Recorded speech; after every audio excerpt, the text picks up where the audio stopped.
ৰাজ্যত অব্যাহত হাতী মানুহৰ সংঘাত লংকাৰ পুপুদালিত খাদ্যৰ সন্ধানত লামডিং বনাঞ্চলৰ পৰা ওলাই অহা বন্যহস্তীয়ে চলালে সন্ত্ৰাস হাতীয়ে তাণ্ডৱ চলাই অঞ্চলটোৰ বহুকেইটা বাসগৃহ ভাঙি লণ্ডভণ্ড কৰাৰ লগতে বাৰীৰ গছ-গছনি ভাঙি বিস্তৰ ক্ষতি সাধন কৰে ইফালে বনৰীয়া হাতীৰ উপদ্ৰৱত আতংকিত হৈ উজাগৰি নিশা পাৰ কৰিবলগীয়া হয় অঞ্চলবাসীয়ে উল্লেখ্য যে ইয়াৰ পূৰ্বেও লামডিং সংৰক্ষিত বনাঞ্চলৰ পৰা ওলাই অহা বনৰীয়া হাতীয়ে উপদ্ৰৱ চলাই অঞ্চলটোত বিস্তৰ ক্ষতি সাধন কৰি আহিছে বন্যহস্তীৰ এনে উপদ্ৰৱ ৰোধ কৰিবলৈ বন বিভাগ তথা চৰকাৰক ব্যৱস্থা গ্ৰহণৰ দাবী জনাইছে অঞ্চলবাসীয়ে আমাৰ পুপুদালি গাঁৱত ডেইলি ৰাতি বনৰীয়া হস্তীয়ে 10-15টাকৈ ঘৰ ভাঙে আৰু মানুহৰ খেতি বাতিও খায় আৰু বহুত খেতি বাতি খাই লোকচান কৰে ইয়াৰ কাৰণে আমি ফৰেষ্ট বিভাগক আমি অনুৰোধ জনাম যেন আমাৰ বন্য হস্তীৰ অত্যাচাৰৰ পৰা আমাৰ গাঁওখন সুৰক্ষিত কৰে আৰু আমাৰ গাঁৱৰ মানুহখিনি যেতিয়া আতংকিত ভাৱ হৈ থাকে গোটেই ৰাতি টোপনি নোহোৱা সৰু ল'ৰা ছোৱালী লৈ ঘৰত থাকি শান্তি নাইকিয়া হৈ গৈছে আৰু গাঁৱৰ গোটেই ৰাতি বন্য হস্তি 4-5টা হাতীয়ে অত্যাচাৰ কৰি আছে আৰু খেতি বাতি খায় ফৰেষ্টৰ লোক আহে নেকি বন বিভাগৰ ফৰেষ্টৰ লোকক খবৰ দিয়া হৈছে এতিয়ালৈকে আহি পোৱা নাই ডেইলি ৰাতি 4-5টাকৈ ঘৰ ভাঙে আজিও ৰাতি 10টামান ঘৰ ভাঙিছে মুস্তফা আহমেদৰ জবৰুল ইছলাম আব্দুৰ ৰহিম সাইদুল ইসলাম এনেকুৱাকৈ 10-15টাকৈ ঘৰ আজি ৰাতি ক্ষতিগ্ৰস্ত হৈছে মই এই পুপুদালি নেপালী খুঁটিৰ এজন সচেতন ব্যক্তি আজি ৰাতিপুৱা মোক ফোন কৰিলে যে এনেকুৱা আমাৰ অঞ্চলৰ বনৰীয়া হাতীয়ে উপদ্ৰৱ চলাইছে মই খবৰটো পাই তৎক্ষণাৎ মই 5 কিলোমিটাৰ আঁতৰৰ পৰা পাইছোঁহি আহি দেখিছোঁ যে এই অঞ্চলত মানুহখিনি আতংকিত হৈ আছে কাৰণ প্ৰায় ৰাতি ইয়াত বনৰীয়া হাতীয়ে তাণ্ডৱ লীলা চলাই আছে দঁতাল হাতী এটা তেনেকুৱা বিভিন্ন ধৰণৰ উন্মাদ ৰূপ লৈ এই অঞ্চলৰ মুস্তাফা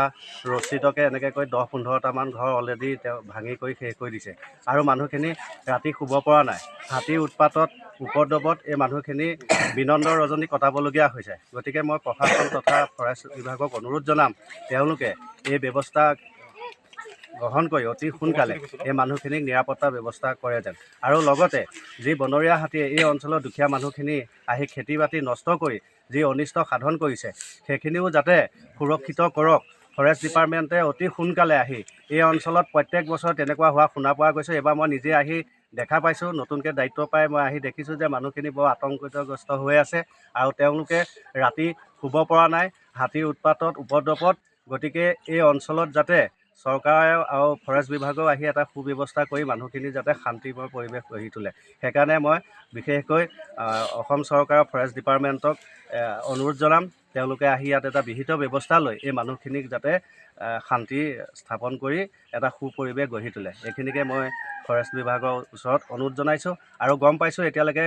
এই গাঁৱৰ ৰাইজে ফৰেষ্ট ডিপাৰ্টমেণ্টক খবৰ দিছে এতিয়ালৈকে 8টা 8:30 বাজি গ'ল এতিয়ালৈকে আহি পোৱা নাই গতিকে তেওঁলোকেও অতি সোনকালে আহি এই মানুহখিনিৰ ওচৰত আহি বুজ লৈ সান্তনা দি যাতে ভৱিষ্যতৰ দিনবিলাক কেনেকৈ ভালকৈ শান্তিপূৰ্ণভাৱে ভয় শংকাৰ মাজেৰে পাৰ কৰিব নালাগে এটা আশ্বাস দি মানুহখিনি যাতে সুৰক্ষিত কৰক এইখিনিকে মই অনুৰোধ জনাইছোঁ যোৱা ৰাতি 1টা বজাত আমাৰ লামডিং বনাঞ্চলৰ পৰা বন্য হস্তি আহি পেলাই আমাৰ পুপুদালি গাঁৱত 10-15টামান ঘৰ ভাঙি ধান চান খাই মানুহ